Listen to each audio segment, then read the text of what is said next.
Actually, I just thought I'd better come on and give you some safety tips. I don't want anybody getting inspired and bleeding to death because I'm not insured.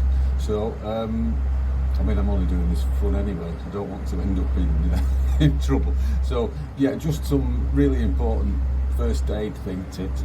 Secure your work, fix your wood down to something, a table. I use these little clamps which come from like a Mr. DIY, Home Depot kind of a place, and you press that little button and the clamp releases, and then when you've got it nearly there, you squeeze the trigger and it tightens up. They're absolutely brilliant. Press the button and release. So I've got some big ones, I've got some little ones. Make sure your wood's secured down, that's one thing. Another thing, always use two hands on your chisel, like I showed before.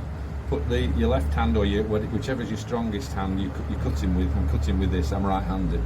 But I put the other two fingers on that chisel and I use it and I press against it quite hard.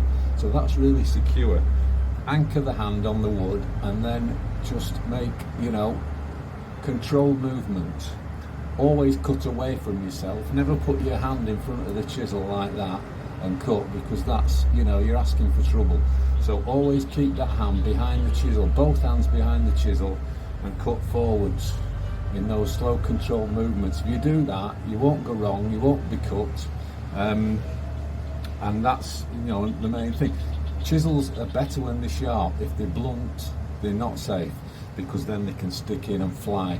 So keep them sharp, and that's another good tool. But just watch yourself with the bread knife.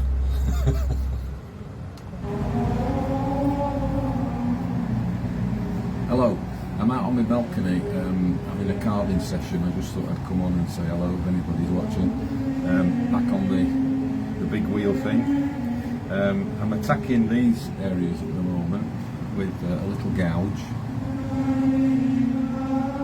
It's only probably about 8mm wide. That's from a nice little set off Lazada, very cheap, about 300 baht something. I just wanted to say that it's really important to the sharpness. You don't want it tearing the wood. So this is my little sharpening system. Different stones from, I think, about 300 up to 3,000. So if you do keep it regular, you don't have to do much. So every time I start, I will go on to the 3,000, the very finest stone. And with this one, you just kind of gently roll it as you're pulling it across the stone. Sorry about the traffic noise, by the way. The main road's down there and it's a bit noisy, and I've got the monks on in there singing Gregorian chant, which is nice. So yeah, pull the chisel just slightly across the stone, and then you'll start to feel on the inside of that a tiny little burr happening. And just feel it, a tiny little ridge that was the metal kind of curls up over the top of the blade. So then the last bit of sharpening, I've got one of these stones, I'll just run that very lightly down the inside to take the burr out. And then the last little bit of the sharpening is to use the leather strop which is there, and some of this compound, sharpening compound, jeweler's rouge kind of stuff, and you brush that onto the leather, and then you strop the blade across that, stroke it, and it really polishes it up to a very nice shine, and then that's not going to tear the wood. So yeah, I'm just kind of modelling away down here and going a little bit deeper.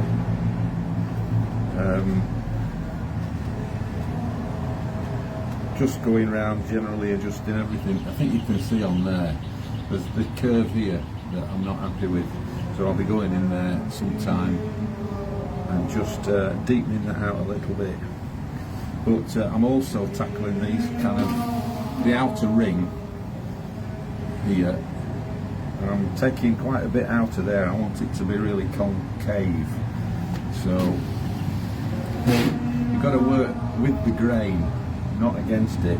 So I found I was coming in this way and it was kind of taking too much out, because I'm going right along the grain there. So I'm going in from the other side now, and it's much more under control. Usually guide the chisel with both hands, not with one hand, that's dangerous.